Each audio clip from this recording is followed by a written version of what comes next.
अकोला में एक ऐसा रहस्यमयी शिवलिंग है जिसमें एक गहरी दरार है और उस दरार में फंसा है एक रानी की साड़ी का पल्लू। कहा जाता है कि सदियों पहले इस ठोस शिवलिंग के अंदर एक जीती जागती महारानी हमेशा के लिए समा गई थी। लेकिन सवाल ये है कि महादेव के सबसे पवित्र स्वरूप में एक महारानी को जिंदा क्यों समाना पड़ा? आखिर उस आधी रात को ऐसा क्या हुआ था जिसने महादेव को यह चमत्कार करने पर विवश कर दिया? यह कहानी है अकोला किले के राजा अकोल सिंह और उनकी महारानी की। महारानी बचपन से ही भगवान शिव की अनन्य भक्त थी। उनका मन राजसी सुखों और गहनों में नहीं बल्कि महादेव के चरणों में रमता था। विवाह के बाद जब वो अकोला के राजमहल में आई तो दिन भर पहरेदारी और राजसी तामझाम के बीच उन्हें महादेव की एकांत में पूजा करने का अवसर नहीं मिल पाता था। इसीलिए अपनी इस निस्वार्थ भक्ति को दुनिया की नजरों से दूर रखने के लिए महारानी ने अपने मन में एक गुप्त संकल्प लिया। उन्होंने तय किया कि वो बिना किसी को बताए हर रात ठीक 12 बजे जब पूरा महल गहरी नींद में होगा, अकेले और नंगे पैर अपने आराध्य के दर्शन करने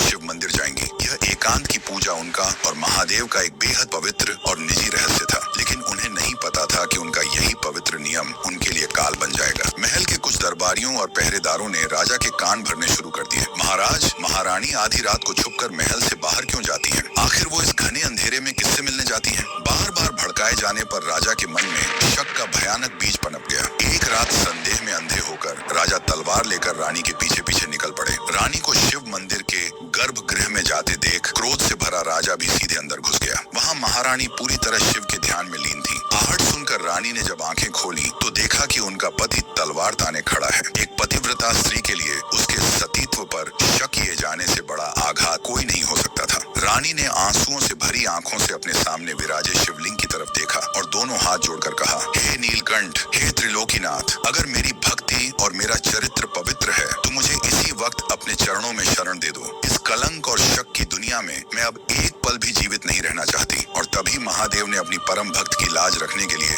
अपना सर्वोच्च प्रमाण दिया। पूरे मंदिर में एक अंधा कर देने वाली दिव्य रोशनी फैल गई। वो पत्थर का शिवलिंग अत्यंत आदर के साथ बीच से 2 हिस्सों में विभक्त हो गया। महारानी सदा के लिए अपने आराध्य के उस शिवलिंग के अंदर समा गई। राजा जब तक अपनी भूल समझ पाता वो शिवलिंग वापस जुड़ गया, लेकिन रानी की साड़ी का एक पल्लू उस पत्थर के बाहर ही रह गया। राजा अपने शक के बोझ तले जीवन भर उस मंदिर की चौखट पर रोता रहा और महादेव ने अपनी भक्त को हमेशा के लिए अपने पास रख लिया। आज अकोला का यह राज राजेश्वर मंदिर एक जागृत सिद्ध पीठ है जहाँ सच्चे मन से आने वाले हर भक्त की मुराद पूरी होती है। यह शिवलिंग इस बात का प्रमाण है कि महादेव अपने भक्तों की हमेशा लाज रखते हैं। अगर इस कहानी ने आपके हृदय को छुआ है तो कमेंट्स में पूरे दिल से जय राज राजेश्वर महादेव